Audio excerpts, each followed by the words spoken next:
Hello everyone, welcome back to study by success. आज हम class 12 business studies के chapter 4 planning को आगे कंटिन्यू करेंगे। This is the last part of this chapter. इस part में हम टाइप्स ऑफ प्लान्स को देखेंगे। टाइप्स ऑफ प्लान्स क्या होते हैं? अब तक हमने पढ़ा कि प्लानिंग क्या होती है, उसके फीचर्स क्या हैं, उसकी इंपॉर्टेंस क्या है। ये सब हमने अब तक देख लिया, ठीक है। और हमने प्रोसीजर भी देख लिया प्लानिंग का, कि प्लानिंग कैसे होती है, प्रॉपर क्या प्रोसेस है जो फॉलो किया जाएगा। अब प्लानिंग का प्रोसेस फॉलो करने के बाद हमने क्या बनाया? प्लान बनाया। अब वो प्लान कई टाइप से बनाया जा सकता है, तो वही types of plan is our topic for today. तो first type of plan is single use plan. Single use plan क्या होता है? जो एक बार यूज करने के लिए बनाया जाए। वर्ड से समझिए सिंगल यूज प्लान, मतलब एक बार यूज करने के लिए, सिंगल टाइम यूज करने के लिए वो प्लान बनाया जाता है, एक पर्टिकुलर स्ट्रेटेजी के लिए होता है। A single use plan is a set of instructions designed to handle a one time only problem. Single use plan set of instructions है। plan क्या? plan भी set of instructions है, और single use plan भी set of instructions है, जो design किया जाता है वन टाइम प्रॉब्लम के लिए।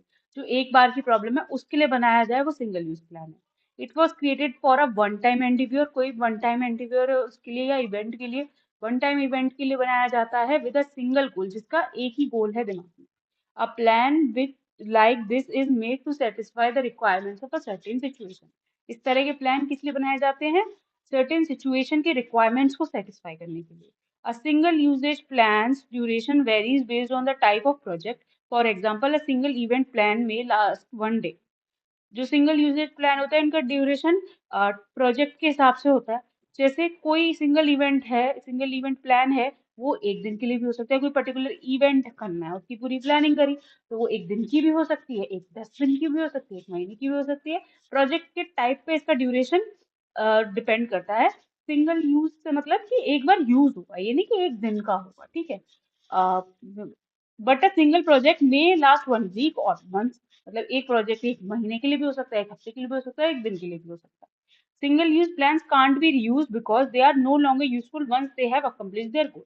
ये बार बार यूज नहीं किए जा सकते, रीयूज नहीं किए जा सकते, क्योंकि ये जिस पर्टिकुलर गोल के लिए बने थे, उसको होने के बाद, उसके अकम्प्लिशमेंट के बाद उनका कोई यूज रह नहीं जाता। Budgets, programmes, project reports and ये सब एग्जाम्पल हैं सिंगल यूज प्लान के। सेकेंड टाइप है स्टैंडिंग प्लान। स्टैंडिंग प्लान जो सिंगल यूज से ज्यादा का होता है, मेनली जो खड़ा रहे। स्टैंडिंग मतलब जो खड़ा रहे, मतलब जो ज्यादा टाइम के लिए रहे, ज्यादा यूज के लिए रहे। Standing plans are use for actions that occur on a regular basis over time. एक पर्टिकुलर टाइम के बाद रेगुलर बेसिस पे होते रहते हैं जो इवेंट्स, उनके लिए स्टैंडिंग प्लान बनाया जाता है। कुछ होना है, वो हर साल होना है, तो उसके लिए स्टैंडिंग प्लान बनाया जाएगा। It is created once and retained it's worth one over time. एक बार बनाया जाता है और अपनी वर्थ को वो रिटेन करके रखता है over a long period of time as it undergoes changes and upgrades. It is created once and then adjusted as needed to satisfy business requirement. A policy, procedure, method और norms, ये सब standing plan का part होते हैं। ये mainly two types के plan है, single use और स्टैंडिंग। अब आगे कुछ और प्लान है जो स्टैंडिंग और सिंगल यूज का पार्ट, हमने एग्जांपल्स पढ़े ना, वो उसी तरह से। Plans can be classified into the following categories based on what goals the plans desire to achieve. कुछ कैटेगरीज हैं जो आगे हम देखेंगे, आगे की स्लाइड्स में है। वो किस बेसिस पे कैटेगरीज है प्लान की? गोल्स, गोल्स क्या डिजायर, जो प्लान डिजायर कर रहा है जिन गोल्स को अचीव करने के लिए, उनके बेसिस पे। पहले है objectives. Objectives are also plans. Objective are the desired outcome that management hopes to attain through the its activity. Objectives desired outcomes होते हैं जो मैनेजमेंट होप करती है अपनी एक्टिविटी के थ्रू अटेन करने की। They could be intended to reflect the anticipated future position that management aspires to. ये anticipated future position जो भी मैनेजमेंट एस्पायर कर रही है उसको अचीव करने की, उसको रिफ्लेक्ट करते हैं objectives. Setting organisational objectives is the first and most important phase in the planning process. Organisational objective को सेट करना ही सबसे मोस्ट इंपॉर्टेंट फेज होता है, पहला फेज होता है और मोस्ट इंपॉर्टेंट फेज होता है प्लानिंग प्रोसेस में। पहला जो स्टेप था प्लानिंग प्रोसेस का, वो यही तो था, सेटिंग ऑब्जेक्टिव्स। तो ऑर्गेनाइजेशनल ऑब्जेक्टिव को सेट करना पहला और मोस्ट इंपॉर्टेंट फेज होता है। Objectives must be in stated terms, और जो ऑब्जेक्टिव है वो स्टेटेड टर्म्स में होना चाहिए। That is they must be quantifiable, मतलब क्वांटिटी में होना चाहिए, और documented in the form of written declaration, और ऐसा होना चाहिए जो एक रिटन डिक्लेरेशन के फॉर्म में लिखा जा सके। ऑफ डिजायर्ड आउटकम्स और आउटकम्स के बारे में होना चाहिए to be achieve within a certain time frame. For example के तौर पे ऑब्जेक्टिव कैसा होगा, 20% रिटर्न ऑन इन्वेस्टमेंट। एक ऑब्जेक्टिव रखा ऑर्गेनाइजेशन ने कि हमें या मैनेजमेंट ने ऑब्जेक्टिव रखा कि हमें 20% रिटर्न चाहिए इन्वेस्टमेंट पे, हमने जितना पैसा लगाया उस पर 20% रिटर्न अर्न करना है। तो ऑब्जेक्टिव क्वान्टिफाइबल हो गया, क्लियरली डिस्क्राइब कर रहा है, डॉक्यूमेंट हो पा रहा है रिटर्न डिक्लेरेशन में 20% रिटर्न ऑन इन्वेस्टमेंट। दूसरा 10% सेल्स में इंक्रीज करना है, 10% इंक्रीज इन सेल्स टारगेट, इसी तरह से हो जाए वो ऑब्जेक्टिव है। तो objective should be achievable, achievable होने चाहिए, अनरियलिस्टिक नहीं होने चाहिए, with in the time frame complete हो जाए इतना होना चाहिए। अब जैसे पढ़ाई से ही ले लीजिए कि आप डेली के ऑब्जेक्टिव सेट करें कि आज मैं 2 चैप्टर करूंगा, या आप मतलब within the time frame 2 chapter ही हो पाएंगे एक दिन में, ठीक है। अगर प्रॉपरली करना है 2 भी नहीं हो पाएंगे, एक ही हो पाएगा। पर आपने माना 1-2 चैप्टर करूंगा, वो थोड़ा अचीवेबल है। बट आप ये सोच लो एक दिन में सारा सिलेबस करेंगे, हमारा ऑब्जेक्टिव है हमारा आज का कि हमें सारा सिलेबस आज करना है, और आपने पहले कभी वो सिलेबस पढ़ा भी नहीं, तो वो अचीवेबल है नहीं है, अनरियलिस्टिक है ना वो चीज। अब आप कुछ भी कर लो, उसको इंपॉर्टेंट टॉपिक्स को पढ़ लो, पर सारा सिलेबस तो कंप्लीट नहीं कर पाओगे ना एक दिन में, तो वो अनअचीवेबल हो गया। तो ऑब्जेक्टिव्स भी अचीवेबल और रियलिस्टिक होने चाहिए ऑर्गेनाइजेशन के लिए। स्ट्रेटेजी, नेक्स्ट प्लान है strategy. Strategy refers to long term decisions and that define an organization's direction and scope.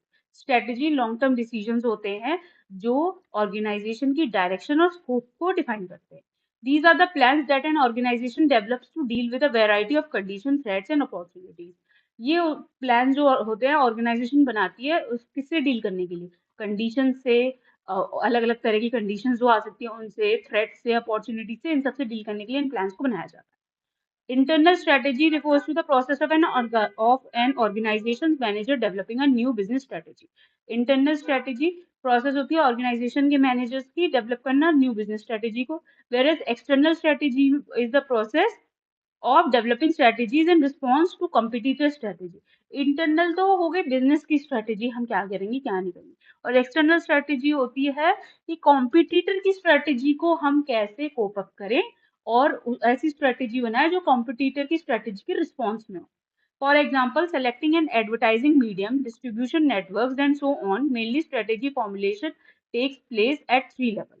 अब स्ट्रेटेजी के एग्जाम्पल्स हैं, एडवर्टाइजिंग मीडियम क्या होगा, डिस्ट्रीब्यूशन नेटवर्क्स क्या होंगे, ये सब स्ट्रेटेजी है। और mainly strategy formulation takes place at 3 level. जो स्ट्रेटेजी फॉर्मुलेशन है वो 3 लेवल पे होता है, corporate, business and function level. Next है थर्ड है पॉलिसी। पॉलिसी क्या होती है, policies are broad statement, broad statements होती है, बड़े बड़े स्टेटमेंट्स होती हैं दैट डायरेक्ट पीपल्स थॉट्स और energies in a specific direction. जो लोगों के थॉट और एनर्जी को एक स्पेसिफिक डायरेक्शन में लगाती है। It serves as a foundation for interpreting strategy. ये फाउंडेशन की तरह काम करती है स्ट्रेटेजी को इंटरप्रेट करने के। Policies exist for all levels and departments within an organization, including large and small policies.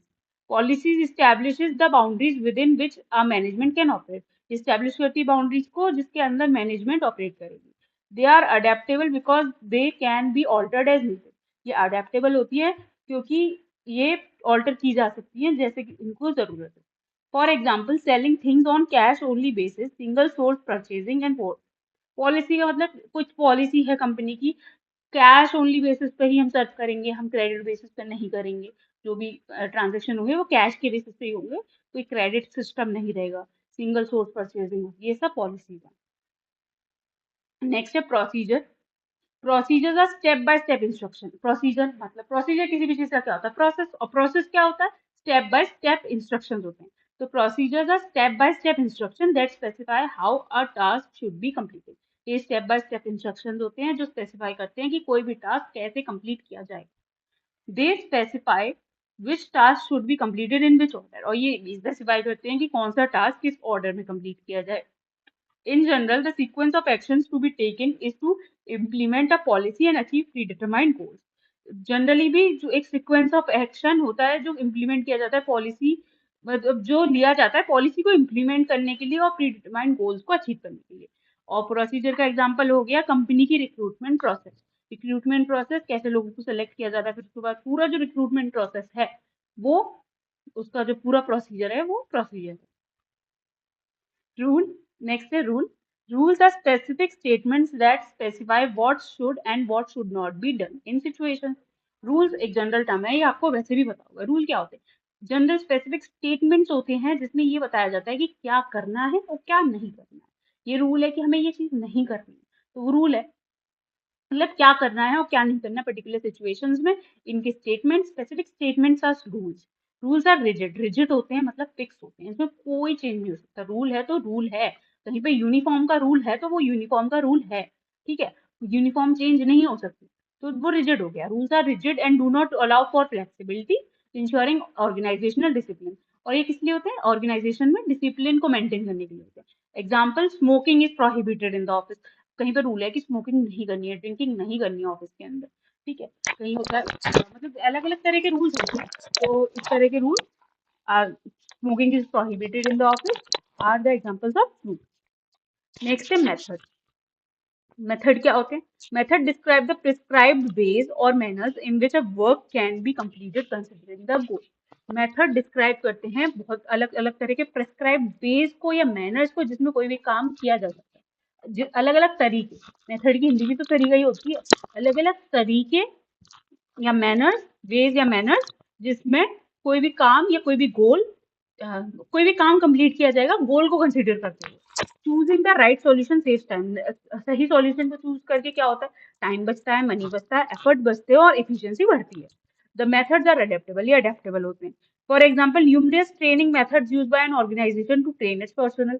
मतलब जो अब पर्सनल हैं, जो एम्प्लॉयज वगैरह हैं, उनको ट्रेन करने के लिए अलग अलग ट्रेनिंग मेथड्स यूज किए जाते हैं, तो वो भी मेथड है। सच एज अप्रेंटिसशिप, अप्रेंटिसशिप की ट्रेनिंग की जाती है, इंडक्शन प्रोग्राम्स यूज किए जाते हैं, ये सब मेथड्स हैं। नेक्स्ट है प्रोग्राम एंड बजट। प्रोग्राम क्या होता है? अब प्रोग्राम में include a complete list of project objectives. Programme में क्या है? पूरी लिस्ट है प्रोजेक्ट के ऑब्जेक्टिव्स की, पॉलिसीज की, प्रोसेस की, रेगुलेशन की, टास्क की, and the physical and human resources needed to carry out any course of action. कुछ भी काम करने के लिए जो जो चीजें लगेंगी ना, वो सब प्रोग्राम में पूरी लिस्ट है। ये कि प्रोजेक्ट का ऑब्जेक्टिव क्या है, उसकी पॉलिसीज क्या है, प्रोसेस क्या है, रेगुलेशंस क्या है, क्या टास्क परफॉर्म होंगे, क्या फिजिकल रिसोर्सेज लगे मतलब कैपिटल वगैरह, क्या ह्यूमन कैपिटल लगे, ह्यूमन रिसोर्सेज लगे, इसकी पूरी list is programme. Next, budget. Last है ये बजट। बजट क्या होता है? एक आपने जनरल टर्म्स में भी बजट पढ़ा होगा। बजट मतलब अपने खर्चों को देखना, मतलब अपनी इनकम, जो इनकम आएगी, एक्सपेक्टेड इनकम और एक्सपेक्टेड एक्सपेंसेस के एक्सपेंसेस को एस्टिमेट करना और उसके बेसिस पे डेविएशन वगैरह निकालना है इस budget. Budget is a numerical description of expected result for a specific time in future. Numerical description है एक्सपेक्टेड रिजल्ट का जो स्पेसिफिक टाइम के लिए होगा फ्यूचर में, फ्यूचर फोरकास्टिंग टाइप होता है। फॉर एग्जाम्पल, सेल्स बजट, एक सेल्स बजट हो गया कि सेल्स की फोरकास्टिंग कर रहे हैं कि सेल्स इतनी होगी। प्रोडक्शन बजट बजट हो गया कि इस ईयर में पिछले साल इतनी हुई थी, इसके बेसिस पे अब इस साल इतना होगा, तो ये प्रोडक्शन बजट है। Research and development budget, master budget, cash budget, बहुत तरह के budget. Budget are numerical description of expected result for a specific time in the future. So these were the types of plans. I hope आपको समझ आया होगा। अगर आपको इस वीडियो की पीडीएफ चाहिए तो वो आपको स्टडीफाई सक्सेस की एप्लीकेशन में मिल जाएगी, आपको लिंक डिस्क्रिप्शन में दिया हुआ है। और अगर आपको बिजनेस स्टडीज, इकोनॉमिक्स और अकाउंटेंसी की पेड बैचेस चाहिए तो वो भी आपको स्टडीफाई सक्सेस की एप्लीकेशन पे मिल जाएंगे। और उसके लिए आपको फ्री ट्रायल्स भी मिलेंगे, बहुत रीजनेबल रेट्स हैं। Thank you, go check it out. और एप्लीकेशन का लिंक आपको डिस्क्रिप्शन में दिया। Thank you and have a nice day.